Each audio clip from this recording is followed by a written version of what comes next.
നടുക്കത്തെ page കൊള്ളാലോ, കീറി എടുത്തേക്കാം. നിങ്ങൾ തുടങ്ങിയോ? പറഞ്ഞിട്ട് തുടങ്ങണ്ടേ? നമസ്കാരം. ഗോപാലൻ വന്നേ, ഗോസിപ്പ് ഗോപാലൻ. തുടക്കം മുതൽ പറഞ്ഞ കാര്യങ്ങളൊന്നും പറഞ്ഞിട്ടില്ലല്ലോ, ശ്രീനിവാസൻ എടുത്തെഴുതിയ കാര്യങ്ങളൊക്കെ. എന്തായാലും നമുക്ക് ഇന്നത്തെ പ്രോഗ്രാം അങ്ങോട്ട് തുടങ്ങാം. മോഹൻലാലിന്റെ സംരക്ഷണത്തിലായ ശ്രീനി ഇപ്പോൾ ഭയങ്കര ഹാപ്പിയാ. ഒന്നുമില്ലെങ്കിലും മലയാള സിനിമയിൽ ഒരു സൂപ്പർ സ്റ്റാറിലെ തന്നെ സംരക്ഷിക്കുന്നത്. ലാലാണെങ്കിൽ ആ കാര്യത്തിൽ ഭയങ്കര മിടുക്കനാകട്ടോ. ശ്രീനിവാസന് വേണ്ടി ഒരുപാട് റെക്കമെൻഡ് ചെയ്യുന്നുണ്ട്. ഈ അടുത്തിടയ്ക്ക് പാർവതിയുടെ ഒരു കൂട്ടുകാരിയോട് ശ്രീനിവാസനെ പറ്റി മോഹൻലാൽ ഒന്ന് റെക്കമെൻഡ് ചെയ്തെന്നാണ് ഞാൻ അറിഞ്ഞത്. സത്യം, കൂട്ടുകാരിയോട് റെക്കമെൻഡ് ചെയ്തിട്ട് യാതൊരു കാര്യമില്ലെന്ന് നമ്മുടെ ലാലിനറിയാം. അതുകൊണ്ട് തന്നെ പാർവതിയുടെ അടുത്ത് നേരിട്ട് പോകാൻ നമ്മുടെ ലാൽ തീരുമാനിച്ചു. പക്ഷെ അത് ശ്രീനിവാസന് വേണ്ടി റെക്കമെൻഡ് ചെയ്യാനായിരുന്നോ? അല്ല, സിനിമാക്കാരുടെ സ്വഭാവമല്ലേ, എപ്പോഴാ മാറുന്നതെന്ന് നമുക്കൊന്നും പറയാൻ പറ്റില്ല. കണ്ടോ, റെക്കമെൻഡ് ചെയ്യാൻ പോയ ആളാ. ഇതാണ് സിനിമാക്കാരൻ്റെ സ്വഭാവം. ലാലിന് അങ്ങനെ പറയാൻ കൊള്ളാവോ? അതും ഈ ശ്രീനിവാസനെ കുറിച്ച്. എന്തോരം നല്ല നല്ല സൂപ്പർ ഹിറ്റുകൾ ഉണ്ടാക്കി കൊടുത്തിട്ടുള്ള ആളാ ഈ ശ്രീനിവാസൻ. എന്തായാലും ഏതോ ഒരു സാഹചര്യത്തിൽ ലാൽ അങ്ങനെ പറഞ്ഞു പോയി. പക്ഷെ അതിൻ്റെ ഭവിഷ്യത്ത് ലാലിന് കിട്ടി കേട്ടോ. എവിടെ വെച്ചോ രണ്ടെണ്ണം ലാലിനും കിട്ടിയെന്നാണ് ഞാൻ അറിഞ്ഞത്. ഇനി അത് ശ്രീനിവാസൻ ജയിപ്പിച്ചതാണോ, ജയറാമ ജയിപ്പിച്ചതാണോ, മമ്മൂട്ടി ജയിപ്പിച്ചതാണോ എന്നൊന്നും എനിക്കറിയില്ല. ലാലിന് കിട്ടാനുള്ളത് കിട്ടി. മോഹൻലാലിന് മർദ്ദനമേറ്റു. ഒരുപാട് വാർത്തയായ സംഭവമല്ലേ അത്. എത്ര സിനിമകളാ മുടങ്ങിക്കിടന്നെന്നറിയാവോ? ലാലൊന്ന് ആശുപത്രിയിൽ നിന്ന് ഇറങ്ങിയാലല്ലേ ഈ സിനിമയൊക്കെ ഷൂട്ട് ചെയ്യാൻ പറ്റുള്ളൂ. എന്തായാലും ലാൽ ആശുപത്രി കിടന്നപ്പോൾ അടുത്ത് നിന്ന് സഹായിക്കാൻ നമ്മുടെ ജഗദീശൻ ഉണ്ടായിരുന്നുള്ളൂ കേട്ടോ. അന്നാണ് സത്യത്തിൽ ലാലിന് നമ്മുടെ ജഗദീശനെ മനസ്സിലായത്. ഈ തല്ലുകൊണ്ട് അണലീന്നൊക്കെ കേട്ടിട്ടില്ലേ? അതുപോലെയാ നമ്മുടെ ലാല്. തല്ലുകൊണ്ട ലാല് വെറുതെ കിടക്കുവോ? എന്തൊക്കെയോ പ്ലാൻ ചെയ്യുന്നുണ്ട് നമ്മുടെ ലാല്. തല്ലുകൊണ്ട മോഹൻലാൽ വെറുതെ ഇരിക്കുവോ? മോഹൻലാൽ എന്തെങ്കിലുമൊക്കെ ചെയ്യും. അതെന്താ ചെയ്തെന്നുള്ളത് നമുക്ക് അടുത്ത ആഴ്ച പറയാം കേട്ടോ. പിന്നെ തല്ലുകൊണ്ടിട്ടാണെങ്കിലും പെണ്ണ് കെട്ടിയിട്ടാണെങ്കിലും പെണ്ണിനെ അടിച്ചുകൊണ്ട് പോയിട്ടാണെങ്കിലും ഈ സിനിമാക്കാർ എനിക്കുള്ളതൊക്കെ അന്നന്ന് കൊണ്ട് തരുന്നുണ്ട്. അതിന് അവരോട് നന്ദി പറയാതിരിക്കാൻ പറ്റില്ല. എന്തായാലും നമുക്ക് അടുത്ത ആഴ്ച കാണാം. ജനങ്ങൾക്ക് സഹായവും സംരക്ഷണവും നൽകേണ്ടവരാണ് പോലീസുകാർ. നമുക്കൊക്കെ എന്തെങ്കിലും പ്രശ്നം വന്നു കഴിഞ്ഞാൽ നമുക്ക് ഓടി ചെന്ന് പോലീസ് സ്റ്റേഷനിൽ ചെന്നൊരു പരാതി പറയാം. പക്ഷേ ഈ പോലീസുകാർക്കൊരു പ്രശ്നം വന്നു കഴിഞ്ഞാൽ അവരാരോട് ചെന്ന് പരാതി പറയും? നമ്മൾ ആരെങ്കിലും അതിനെക്കുറിച്ച് ചിന്തിച്ചിട്ടുണ്ടോ?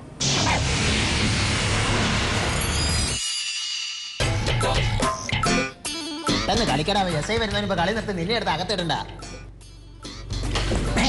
വീട്ടാണോടാ തല്ലുന്നത്? രണ്ട് നിർത്തി എത്ര നേരമായി.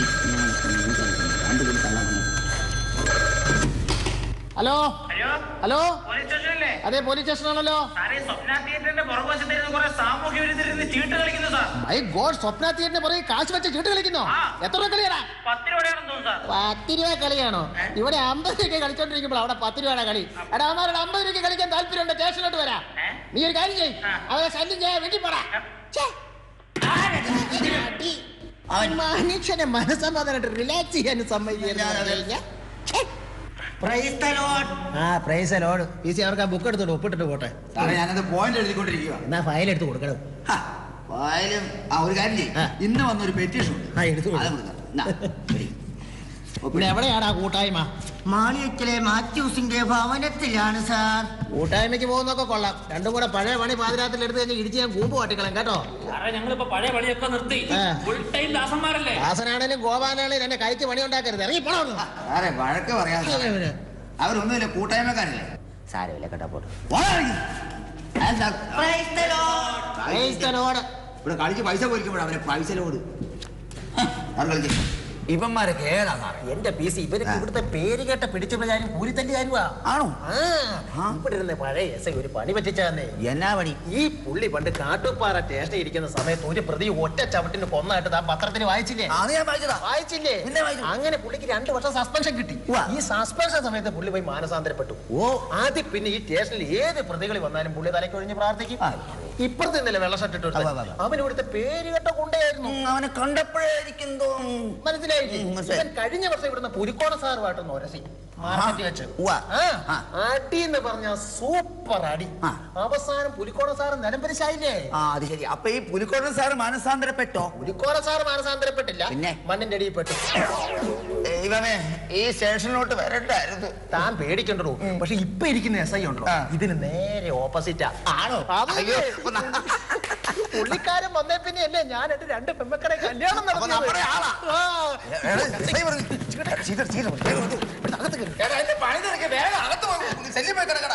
അല്ലാതെ എസ് ഐ സാറിന് ഒരു ചാക്കിട്ട് തല വെച്ചോണ്ട് വരുന്നത്. നീ വല്ല കള്ളന്മാരെ ചാക്കി കെട്ടിക്കൊണ്ട് വരുവാണോ? ഒരു മിനിറ്റ്.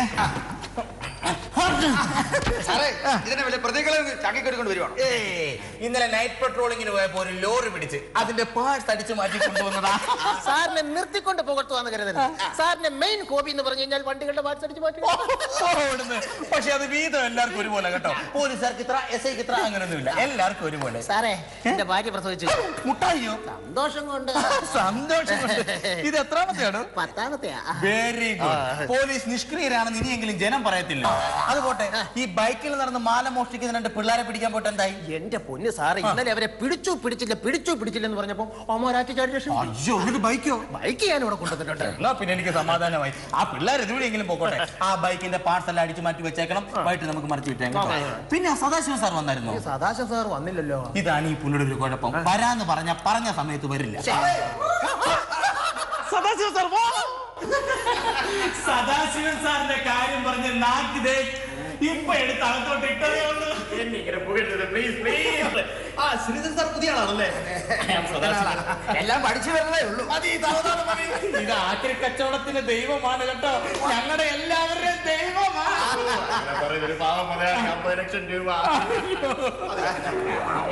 സദാശിവൻ സാറേ, എനിക്കൊരു കാര്യം പറയാനുണ്ട്. കഴിഞ്ഞ പ്രാവശ്യത്തെ പോലെ ആകരുത്. എന്തോരം കഷ്ടപ്പെട്ട് അടിച്ചു മാറ്റി എടുക്കുന്ന പാർട്സുകളാണെന്നറിയ ഇതൊക്കെ. ഇതിന് നല്ല വില തന്നേ പറ്റൂ. കാര്യം പറഞ്ഞു, ഈ ആക്രി സാധനങ്ങൾക്കൊന്നും പഴയ മാർക്കറ്റില്ല. നല്ല കോൾ കിട്ടിയപ്പോ ഹോൾസെയിലർക്ക് മറിച്ചു വിട്ടില്ല. അങ്ങനെ പറയരുത്. അങ്ങനെ പറഞ്ഞാൽ എനിക്കും പറയാനുണ്ട്. ഇന്നാളെ തമിഴ്നാട് രജിസ്ട്രേഷൻ ഒരു ലോറി പിടിച്ചപ്പോ അത് സ്പിരിറ്റ് ലോറി, അതിന്റെ ടാങ്ക് ഉൾപ്പെടെ അടിച്ചു മാറ്റി അതുപോലെ കൂടെ തന്നില്ലേ? പിന്നെ ഞങ്ങൾ കൂടെ കച്ചവടം ചെയ്യട്ടെ. എന്റെ പൊന്ന് ചേട്ടാ, ഈ മാസാവസാനം ആവുമ്പോഴേ ഈ സ്പിരിറ്റ് കച്ചവടവും വണ്ടിപ്പിടുത്തം കൊണ്ടാണ് ഞങ്ങൾ ജീവിച്ചു പോകുന്നത്. ചാരയുണ്ടെന്ന് മോൻ എവിടെയായിരുന്നു?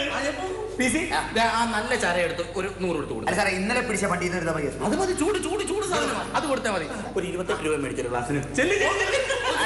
അടുത്ത ആഴ്ച പോലെ കപ്പ ഇറച്ചിയുണ്ട് കേട്ടോ. ഇവിടുന്ന് തന്നെ കഴിക്കാവുള്ളൂ. സ്ഥിരം പതിവുകാരനാണ്. വിലയുടെ കാര്യം പറ. ഞാനൊരു 10,000 രൂപ. നല്ല പുതുപുത്തൻ ലോറിയുടെ സാധനം തുടങ്ങണം. ഈ സാധനം ഒരു 15,000. ഒരു 15,000. ഒരു കാര്യം അറ്റത്തെ വില ഒരു 13 എല്ലാം പോട്ടെ. ഞാൻ അവസാന വില പറയാം. 30,000 രൂപ. ഞാൻ 11 പറഞ്ഞു കഴിഞ്ഞു. അതിനപ്പുറത്ത് ഒരു അറ്റടി മൂട്ട് ഒരു 13,000 രൂപ. ഈ സാധനത്തിന് ഒരു 15,000 രൂപ. നമ്മുടെ നമ്മളുടെ കച്ചവടം ശരിയാകും. നിങ്ങളുടെ ഉണക്ക സാധനങ്ങളല്ലേ ഞാൻ ജീവിക്കുന്നത്. പോയോ? സമയം ശരിയല്ല. എന്നുവെച്ചാ എന്റെ സാറെ, നമ്മൾ പറയുന്ന പൊന്നും വിലക്ക് ഈ സദാശിവൻ സാറ് സാധനം എടുത്തോണ്ട് പോയതല്ലേ? നമ്മുടെ സമയം ഇപ്പൊ ശരിയല്ല. എനിക്കും അങ്ങനെ തോന്നുന്നുണ്ടോ. എന്റെ ഭാര്യ ഈ അടുത്ത് പറഞ്ഞു ഞങ്ങളുടെ സമയം അത്ര ശരിയല്ല. സാറേ, നമുക്കൊരു ജോത്സ്യനെ കൊണ്ട് നോക്കിച്ചാലോ? ജോത്സ്യനെ കൊണ്ട് എന്നാ നോക്കിക്കാനാ? ജോത്സ്യനെ അല്ലെന്ന്, പിന്നെ ജോത്സ്യൻ. എന്ത് നോക്കിക്കാന്ന്? ഈ നമ്മുടെ സ്റ്റേഷന്റെ സമയം ഒന്ന് നോക്കിച്ചാലോ? ഈ ജോത്സ്യനൊക്കെ നോക്കാൻ അറിയാവോ? അറിയാവോന്നു? എന്റെ പൊന്ന് സാറേ, ഇന്നാണ് എന്റെ കൊച്ചിന്റെ മോതിരം കാണാതെ പോയി. ഞങ്ങൾ ആരും തപ്പിയിട്ട് കിട്ടിയില്ല. അവസാനം ഒരു ജോത്സ്യൻ വന്നല്ലേ കട്ടിലടിയും തപ്പിയെടുത്ത്. എന്നാ പിന്നെ ജോത്സ്യനെ നമുക്ക് കൊണ്ട് വിളിച്ചാലോ? എന്റെ കസ്റ്റഡിയിൽ ഒരു ഉഗ്രൻ ജോത്സ്യനുണ്ട്. എന്നാ പിന്നെ ഇന്ന് തന്നെ പുള്ളിക്കാരനെ ഇങ്ങോട്ട് വിളിക്കേ. ഇന്ന് തന്നെ ഞാൻ ജോത്സ്യനെ വിളിച്ചോണ്ട് ഞാൻ ഇങ്ങോട്ട് വരാം. ഓക്കെ.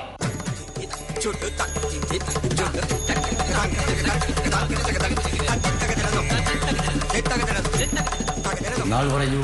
എന്റെയാണോ? അല്ല, എന്തിനെ കുറിച്ച് അറിയണം? അതിന്റെ നാൾ പറയൂ. സ്റ്റേഷനെ കുറിച്ചാണ് അറിയേണ്ടത്. സ്റ്റേഷന്റെ നാൾ പറയൂ. സ്റ്റേഷന്റെ നാളോ? അതെ, സ്റ്റേഷൻ പണിതത് എന്താണ്? അതിന്റെ date of birth of India. അത് ശരി, 1982 ജൂലൈ 19. അമ്മേ, പരീക്ഷിക്കാണോ? ശരിക്കുരുട്ട്.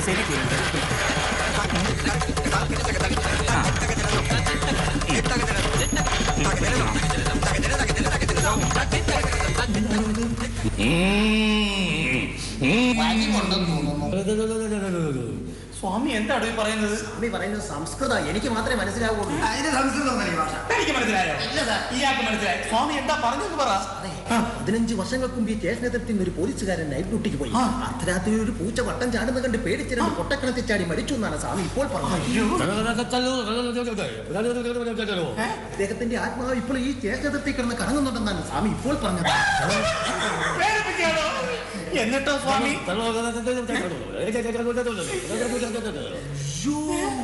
അദ്ദേഹത്തിന് ഇടിക്കാൻ കഴിയാതെ ഇടികളെയും വിളിക്കാൻ കഴിയാതെ തെറികളെയും ഓർത്ത് ആ ആത്മാവ് ഇപ്പോഴും വിലപിക്കുന്നെന്നാണ് സ്വാമി ഇപ്പോൾ പറഞ്ഞത്. ഈ സ്റ്റേഷനിലെ പ്രധാനി ആരാണോ അയാൾ ഒരു ദിവസം മൗനവ്രതം എടുത്താലേ ഈ സ്റ്റേഷന്റെ സകല കഷ്ടകാലം മാറുള്ളതാണ് സ്വാമി ഇപ്പോൾ പറഞ്ഞത്. സത്യമാണോ സ്വാമി? സത്യമാണല്ലേ? ഇവിടുത്തെ പ്രധാന എസ് ഐ സാർ സാർ തന്നെ പിന്നെ എന്നെ കൊണ്ടൊന്നും പറ്റത്തില്ല. ദിവസവും വായ്ക്ക് രുചിയായിട്ട് 10 തെറി വിളിച്ചില്ലെങ്കിൽ എനിക്ക് ഉറക്കം വരത്തില്ലെന്നേ.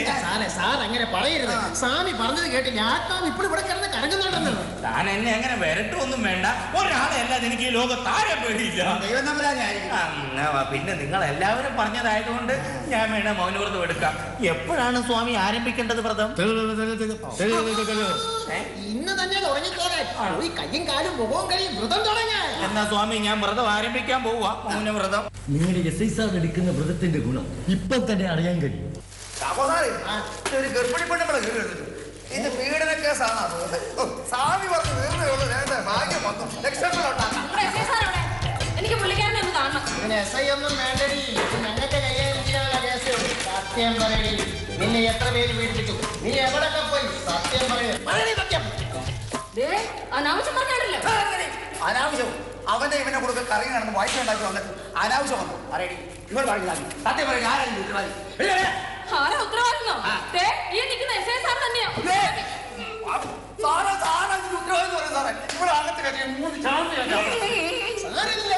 ഇത് ഞാൻ കൈകാര്യം ചെയ്തോളാം.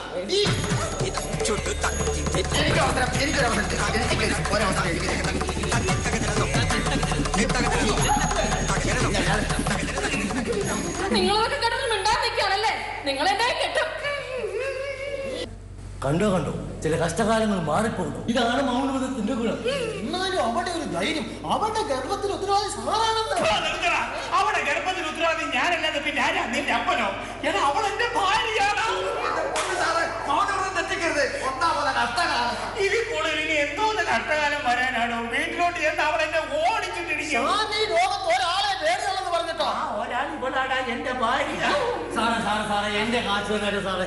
ഞാൻ പൊക്കോട്ടെ. മൗനവ്രതം തെറ്റിച്ച സ്ഥിതിക്ക് ഇനി എന്നെ കൊണ്ട് ഒന്നും പറ്റത്തില്ല. മൗനവ്രതം തെറ്റിച്ച സ്ഥിതിക്ക് എന്നെ കൊണ്ട് പലതും പറ്റും. അവന്റെ ഒടുക്കത്തെ ഒരു ചോദ്യം.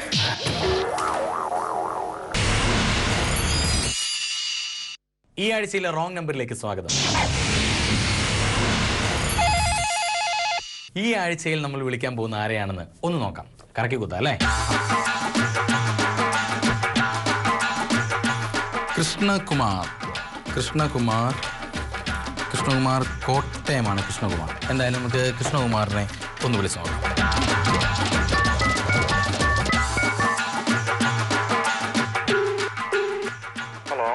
ഹലോ മിസ്റ്റർ കൃഷ്ണകുമാറിന്റെ വീടല്ലേ? അതെ, ആരാണ്? കൃഷ്ണകുമാറുണ്ടോ? ഇല്ലല്ലോ, അച്ഛൻ വെളിയിലേക്ക് പോയിരിക്കുകയാണ്. ഇത് ഞങ്ങൾ കൈരളി ടിവിയുടെ പാസ് എന്ന് പറയുന്ന ഒരു പ്രോഗ്രാമിൽ നിന്ന് വിളിക്കുകയാണ്. എവിടുന്നാണ്? കൈരളി ടിവിയിൽ നിന്നും പാസ് എന്ന് പറയുന്ന ഒരു പ്രോഗ്രാമിൽ നിന്നാണ് വിളിക്കുന്നത്. അതെ. ഇത് കൃഷ്ണകുമാർ ചേട്ടന്റെ ആരാണ്? മോനാണ് അല്ലേ? മോൻ എന്ത് ചെയ്യുന്നു? ഞാൻ ബോംബെയിലാണല്ലേ? ഓക്കെ. അതെ, അച്ഛൻ അയച്ചൊരു എഴുത്തിവിടെ കിട്ടി. അച്ഛനാണ് 1ാം സമ്മാനം ലഭിച്ചിരിക്കുന്നത്. ഉത്തരം വളരെ മനോഹരമായിരുന്നു. അപ്പോൾ അച്ഛന് എപ്പോ വരും ഇനി? അയ്യോ, അച്ഛൻ സ്വല്പം താമസിക്കുമല്ലോ. ആണല്ലേ? അപ്പൊ അച്ഛൻ എഴുതിയ എഴുത്തിനാണ് 1ാം സമ്മാനം. 1 പവന്റെ ഗോൾഡ് കോയിൻ ആണ്. അയ്യോ, കൈരളി ടിവിയിലേക്ക് എന്തെങ്കിലും അയച്ചിട്ടുണ്ടോ? ഞാനിവിടെ ഇല്ലായിരുന്നു, ഞാൻ ബോംബെയിലാണ് വർക്ക് ചെയ്യുന്നത്. ഓക്കെ. ആരുണ്ട്? അമ്മയുണ്ടോ? അമ്മയ്ക്ക് ഒന്ന് കൊടുക്കാവേ. ഹലോ അമ്മേ. ഇത് കൈരളി ടിവിയുടെ പാസ് എന്ന് പറയുന്ന ഒരു പ്രോഗ്രാമിൽ നിന്നാണ് വിളിക്കുന്നത്. ചേട്ടൻ അയച്ച കൃഷ്ണകുമാർ ചേട്ടൻ അയച്ച എഴുത്തിവിടെ കിട്ടിയിരുന്നു. 1ാം സമ്മാനം 1 പവന്റെ ഗോൾഡ് കോയിൻ നിങ്ങൾക്കാണ് കിട്ടിയിരിക്കുന്നത്. അപ്പൊ അത് എന്താണ് ചെയ്യുന്നത്? ഞങ്ങൾ അങ്ങോട്ട് എത്തിക്കണോ? നിങ്ങൾ ഇവിടെ ഒന്ന് കളക്ട് ചെയ്യുവോ? അയ്യോ, ഞങ്ങൾ അങ്ങനെ അയച്ചിട്ടില്ലല്ലോ മോനെ. അല്ല, കൃഷ്ണകുമാർ ചേട്ടനാണ് അയച്ചിരിക്കുന്നത്. അപ്പോൾ 1 പവന്റെ ഗോൾഡ് കോയിൻ ആണോ? ഒന്ന് ആലോചിച്ച് നോക്കിയമ്മ. ഇല്ലല്ലോ മോനെ, അയച്ചിട്ടില്ലല്ലോ. അമ്മേ, പാസ് എന്ന് പറയുന്ന ഒരു പ്രോഗ്രാം കാണാറില്ലേ അമ്മ കൈരളി ടിവിയില്? എന്തോ? ഹലോ, അയച്ചിട്ടില്ലല്ലോ മോനെ. അയച്ചിട്ടില്ല? ഇല്ല. അപ്പൊ ഉറപ്പിച്ചു മോനെ, അയച്ചിട്ടില്ല. അമ്മേ, ഇത് കൈരളി ടിവിയിൽ തന്നെയാണ്. പക്ഷേ പാസ് എന്ന് പറയുന്ന ഒരു പ്രോഗ്രാം അല്ല. ഇത് നിങ്ങളാണ് താരം എന്ന് പറയുന്ന ഒരു കോമഡി പ്രോഗ്രാമിൽ നിന്നാണ്. ഞാൻ കലാഭവൻ ഷാജോൺ ആണ് വിളിക്കുന്നത്. മിമിക്രി ഒക്കെ പറയുന്ന ആളാ? അറിയാം. അമ്മേ. മിമിക്രി ഒക്കെ പറയാം. അതെ. അറിയാം. അവന്റെ പ്രോഗ്രാം ഒക്കെ കാണാറുണ്ട്. നല്ല കോമഡി ഒക്കെയാണ്. ഇവിടെ എനിക്കും എന്റെ മക്കൾക്കും ഒക്കെ വളരെ ഇഷ്ടപ്പെട്ടു. ആണല്ലേ? അമ്മ, ഇത് നിങ്ങളാണ് താരം എന്ന് പറഞ്ഞൊരു പ്രോഗ്രാമാണ്, കാണണം കേട്ടോ. കൈരളി ടിവിയിലാണ്. അതെ. അപ്പോൾ എന്തായാലും ഈ ഒരു പ്രോഗ്രാമിൽ പങ്കെടുക്കാൻ കഴിഞ്ഞതിൽ വളരെ നന്ദിയുണ്ട് ഞങ്ങൾക്ക്. എന്തായാലും ഈ 1 പവന്റെ സ്വർണ്ണ നാണയം എന്നൊക്കെ പറയുമ്പോൾ ചിലര് പെട്ടെന്ന് വീണു പോകും നമ്മുടെ ഈ പ്രോഗ്രാമിലോട്ടെ. ഞങ്ങൾ വന്ന് കളക്ട് ചെയ്യാം, അല്ലെ നിങ്ങൾ എത്തിക്കും എന്നൊക്കെ പറയാറുണ്ട്. എന്നാലും അമ്മയുടെ സത്യസന്ധതയെ ഞങ്ങൾ അങ്ങേയറ്റം ഞങ്ങൾ അംഗീകരിക്കുന്നു. എല്ലാവിധ ആശംസകളും നേരുന്നു. അപ്പോൾ കൃഷ്ണകുമാർ ചേട്ടൻ വരുമ്പോൾ പ്രത്യേക അന്വേഷണം പറയുക, മകനോടും പ്രത്യേക അന്വേഷണം പറയാ. പ്രോഗ്രാം കണ്ടിട്ട് ഞങ്ങളുടെ അഭിപ്രായങ്ങളൊക്കെ, നിങ്ങളുടെ അഭിപ്രായം ഞങ്ങളെ വിളിച്ചറിയിക്കുക. ഓക്കെ, താങ്ക് യു അമ്മ. Thank you very much. കണ്ടോ, എന്തായാലും 1 പവൻ എന്ന് കേൾക്കുമ്പോൾ കറങ്ങി വീഴാത്തവരുമുണ്ട്. എന്തായാലും റോങ് നമ്പറിന്റെ ഈ എപ്പിസോഡ് ഇവിടെ പൂർണ്ണമാവുകയാണ്. അങ്ങനെ ഈ ആഴ്ചയിൽ നിങ്ങളാണ് താരം ഇവിടെ പൂർണ്ണമാവുകയാണ്. നിങ്ങളെ ചിരിപ്പിക്കാനുള്ള പുതിയ വിഭവങ്ങളുമായി ഇനി അടുത്ത ആഴ്ച കാണാം. Okay, good bye.